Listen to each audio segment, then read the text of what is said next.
Mr. Kyle Turley, number 68, is in the middle of all that. And that's where they usually find Kyle Turley. He says he plays to the echo of the whistle. Andy McCullum has replaced the injured Kyle Turley. Looks like he's having trouble just getting the cobwebs out. All of a sudden, I think I got a text from him and then a voicemail where he basically said the words, I almost died last weekend, or I thought I was going to die. Man, it was scary as hell, man. I was just at a bar, and out of nowhere, I just get this overwhelming sensation of, just being tired. The next thing I know, I'm waking up on the floor. Vertigo's kicked in, so I start vomiting everywhere. Stacy's freaking out. She gives me a trash bag. She's like, what do you want me to do? I just tell her, take me to the emergency room. They're putting me on a table. I'm going in and out of consciousness. They start asking, has he had a head injury? Explain to them I played football and I've had some concussions. So my arms and my legs and everything were just flopping around. I couldn't control my body at all. And so my brain is just going, holy shit, this is it, is this how I'm going? Just like I do every time they see you. But keep me.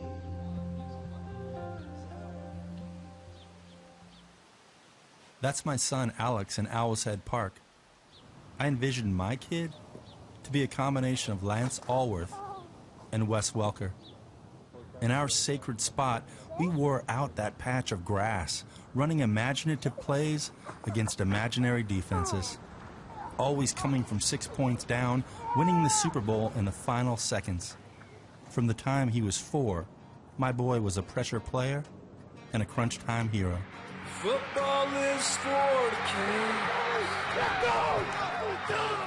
Sure as hell better than diamond rings. Football is the only game amongst our major sports where people look upon it as a door to manhood.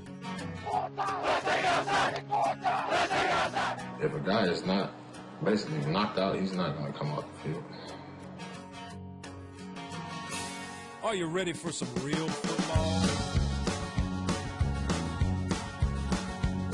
I love the NFL. I wore their shield on my chest. But when I couldn't go anymore, they hugged me like the rest. Only 20, 30 million people watching football today. The reason why? Because they hope people get hit. I mean, who among us hasn't wanted to, spear our boss? We all dream of that, and then we watch other people do it. There you go! If you're not seeing stars, you're not hitting hard enough. You know how many times I've heard that comment? Someone has an injury in football, it's not an accident. It's a consequence of the way in which the business is conducted. They do know the risks, but they don't know the risks. And I agree that even if they knew the risks, there'd still be a lot of people playing football. Should have stayed my ass in New Orleans. We're in Florida League. I'm a huge fan of a sport that I wouldn't even dream of letting anyone I loved play. My mother-in-law had to bury her son. Nobody should have to bury their child, no matter how old they are. I love all the rest that forgot the reason why. And about all the greats that didn't have to die. I know what's right and I know what's wrong. What's happening now is wrong. Period. If we want guys who are bigger, faster, stronger, that's coming home to roost. There's no longer any doubt about this. You never knew my bones could feel so much pain. For a good old American silver dollar. I'll do it all again. Here's my last word on this. You cannot take the risk out of playing football.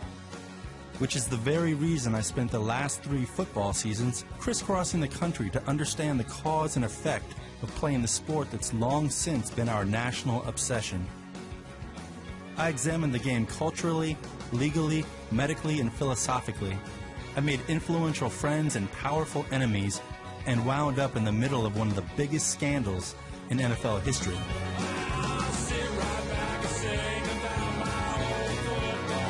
Say what you want, but we got the real story. And And so it goes in the United States of football.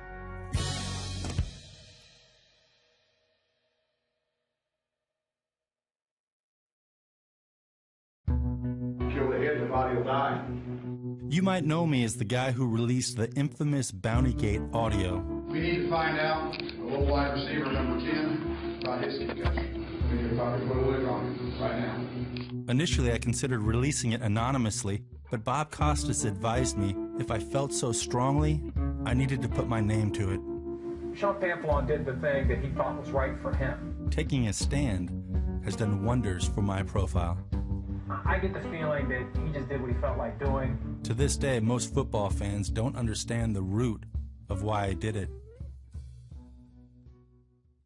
If the parents of a 12-year-old boy with athletic ability were to say to a football official, you know, we've been NFL fans all our lives, but what the research and the new information indicates about the possibility of catastrophic injury or long-term effects, we cannot in good conscience allow our son to play football. What's the possible response from a football official? Bob Costas asked NFL Commissioner Roger Goodell this very question before it became part of the national dialogue. Upon reflection, Roger's answer wasn't really an answer. We're not going to allow our son to play football. What would you say? Well, I talk to those parents, and I think what's happening in the NFL is there a great awareness to concussions and the proper treatment for those injuries. And we have to do everything we can to make our game safer, but also every other sport. Any kid that's got a choice out there, as far as I'm concerned, to play a baseball, a basketball, or anything but football, should go and play those sports. The road to this journey began with the decision to let my own 12-year-old son play. The acronym CTE, and a story I read about Kyle Turley. Talked about Kyle Turley, that he only had one documented concussion. That doesn't mean he didn't have 10 and 1 documented. Even if you left the head injuries out, virtually everybody who plays this game at this level for any period of time faces not the possibility, but the likelihood that they're going to walk away or limp away from the game with some kind of problems. That's the toll that this game takes. But today, a current NFL player announced he will donate a full game check to a relief organization that aids retired players. Only Band-Aids have been placed on this issue, and you know, the active players are kind of being lumped in with the neglect that's been going on because we haven't taken a stand. The teams he was on loved Kyle Turley. You want everybody on your team to care as much as Kyle Turley did. In this one, there comes Turley falling out. And now Turley throws the helmet of a Jet. And another flag is down. I mean, there's no call for this. Despite his willingness to stand up for the disenfranchised men who built the NFL, and his unquestionable loyalty to his teammates, the one moment from Kyle Turley's football career that resonates with fans is the day he viciously ripped an opponent's helmet off. On the road.